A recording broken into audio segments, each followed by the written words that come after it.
Hi everyone, this is Sachin Kapoor from SCL live और आज के इस वीडियो में हम बात करने वाले हैं एक बहुत ही प्रॉमिसिंग और इमर्जिंग टेक्नोलॉजी के बारे में जिसका नाम है फुल स्टैक। आई थिंक आप में से बहुत सारे लोगों ने फुल स्टैक का नाम सुना होगा, लेकिन आपके दिमाग में कंफ्यूजन होगा फुल स्टैक क्या है।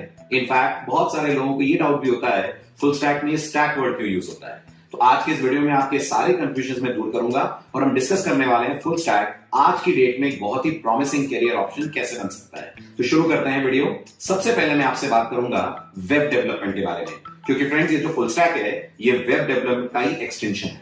आप सब ये जानते होंगे कि वेब डेवलपमेंट का मतलब होता है एक वेब एप्लीकेशन या वेबसाइट को डिजाइन करना, लेकिन जितना सिंपल ये लाइन सुनने में कि एक वेबसाइट डिजाइन करना है, वेब एप्लीकेशन बनाना, इसके पीछे उतनी ही सारी टेक्नोलॉजीज इन्वॉल्व है। तो जब भी कभी अपन वेब डेवलपमेंट की बात करते हैं, जब भी हम सोचते हैं कि हम Amazon, फ्लिपकार्ट या इंस्टाग्राम जैसी कोई वेब एप्लीकेशन या वेबसाइट बनाएं, तो हमें बहुत सारे एरियाज पे काम करना होता है। प्राइमरीली किसी वेब एप्लीकेशन को डेवलप करने में फ्रेंड्स तीन तरह के एरियाज, तीन तरह की टेक्नोलॉजीज काम आती है। इसमें से पहली कहलाती है फ्रंट एंड टेक्नोलॉजीज, दूसरी कहलाती है बैक एंड और तीसरी कहलाती है डेटाबेस। ठीक है, अब ये क्योंकि तीनों एक साथ काम करती हैं, लेयर्ड वे में काम करती हैं, इसलिए आपको वर्ड सुनने को मिलता है स्टैक। आप जानते होंगे स्टैक नॉर्मली हम प्रोग्रामिंग में उसे बोलते हैं जिसमें लेयर्ड वे में डेटा रखा जाता है। For example stack of books, for example stack of plates, बिल्कुल ऐसे इसको बोला गया है फुल स्टैक। आप इसको फुल स्टैक क्यों बोलते हैं उस पर ध्यान दीजिएगा।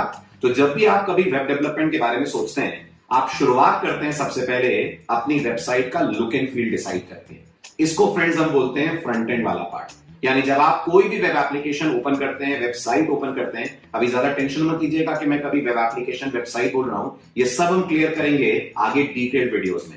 अभी के लिए नोटिस करिए, जब भी आप कोई वेबसाइट डिजाइन करते हैं या वेब एप्लीकेशन डिजाइन करते हैं, तो जो उसका लुक आपको दिखता है, फॉर एग्जाम्पल क्या कलर्स होंगे, क्या कंपोनेंट्स होंगे, बटन कहां दिखेगा, बटन क्लिक पे क्या होगा, क्या डेटा आएगा, ये सब कुछ आप डिसाइड करते हैं with the help of front end part, right. तो फॉर एग्जांपल मान लीजिए आपने Amazon ओपन करा। अब जब Amazon का पेज ओपन होता ही आपके सामने इतने सारे प्रोडक्ट्स दिखाता है, इतनी सारी इंफॉर्मेशन दिखाता है, ये दिखाने का काम कर रहा है फ्रंट एंड, राइट। अब सॉल्व करिए, नोटिस करिए, फ्रंट एंड तो डेटा अपनी तरफ से लाएगा नहीं, डेटा इसको प्रोवाइड करने का काम करता है बैक एंड। यानी अगर आपको Amazon कोई फोन दिखा रहा है जो आज सेल पे है, तो इस फोन का जो डेटा पुल करा जा रहा है वो पुल करा जा रहा है फ्रॉम बैकएंड। बैकएंड हमारी सेकंड लेयर हो गई, लेकिन बैकएंड पे पास डेटा नहीं है, डेटा एक्चुअली में डेटाबेस के पास है। तो डेटाबेस से डेटा पुल करना बैकएंड का काम है और इस पुल्ड डेटा को स्क्रीन के ऊपर शो करना ये फ्रंट एंड का काम है। मैं एक बहुत सिंपल एग्जांपल आपको देता हूं। इमेजिन करिए आप किसी कॉलेज की वेबसाइट पे लॉगिन करके अपनी मार्कशीट देखते हैं। अब आप सोचिए आपकी मार्कशीट का जो डेटा है, आपके जो मार्क्स हैं, परसेंटेज है, वो एक डेटाबेस में जाकर स्टोर हुआ होगा, करेक्ट। वो डेटाबेस से उस मार्क्स और परसेंटेज को पुल करना ये बैकएंड का काम है और वो पुल्ड डेटा को आपके सामने टेबल के फॉर्म में दिखाना, उसमें रोज लगाना, रोज को ऑल्टरनेटली भी ग्रीन और व्हाइट या किसी भी कलर में शो करना, that is basically the job of front end part, right. I hope आपको समझ आ गया होगा। जो दिख रहा है दैट इज फ्रंट एंड, जहां से डेटा आ रहा है, जो डेटा प्रोवाइड कर रहा है दैट इज बैकएंड, और एक्चुअल में डेटा जहां पर स्टोर्ड है, जो सिर्फ डेटा रखने का काम कर रहा है, that is our database part.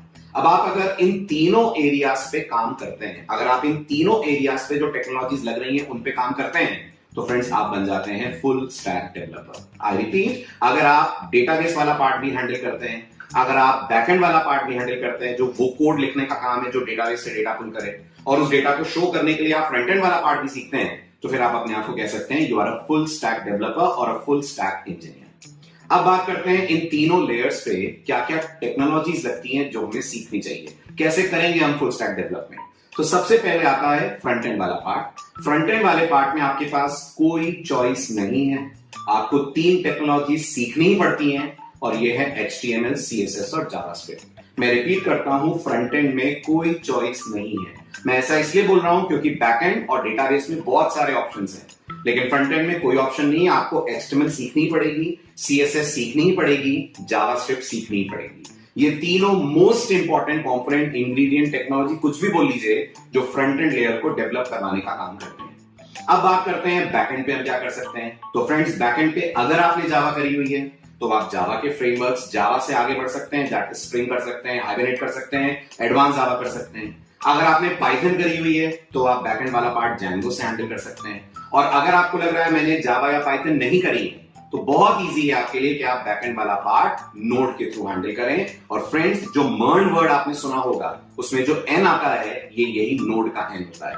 तो अगर आपको बैकएंड वाला पार्ट जावा या पाइथन पे नहीं करना है, आप इजीली उसे जावास्क्रिप्ट पे कर सकते हैं। और जो डेटाबेस वाला पार्ट है, चॉइस आपकी है, आप चाहें तो वो डेटाबेस MySQL के थ्रू कर सकते हैं, Oracle के थ्रू कर सकते हैं, SQLite के थ्रू कर सकते हैं, या फिर आजकल आपने सुना होगा MongoDB एक बहुत पॉपुलर चॉइस है डेटाबेसेस के लिए, जो एक NoSQL डेटाबेस होता है, आप उसको भी यूज कर सकते हैं अपने बैकएंड के लिए। तो अगर आपने MongoDB पढ़ लिया, राइट, तो आप डेटाबेस इंजीनियर हो गए।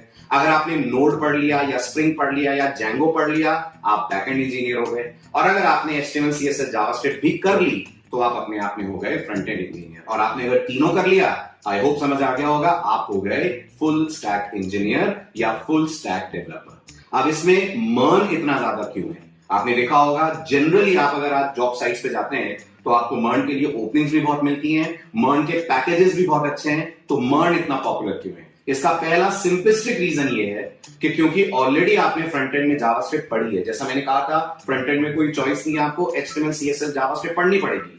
मर्न इसी जावास्क्रिप्ट को एक्सटेंड कर देता है बैकएंड पे भी और डेटाबेस वाले पार्ट के लिए भी। मतलब आपको कोई तीसरी या दूसरी लैंग्वेज नहीं पढ़नी है बैकएंड पे और डेटाबेस वाले पार्ट पे काम करने के लिए। जबकि आप बाकी लैंग्वेजेस के थ्रू जाते हैं तो आपको पहले कोर जावा करनी पड़ेगी, तो आप बैकएंड वाला पार्ट जावा पे कर पाएंगे।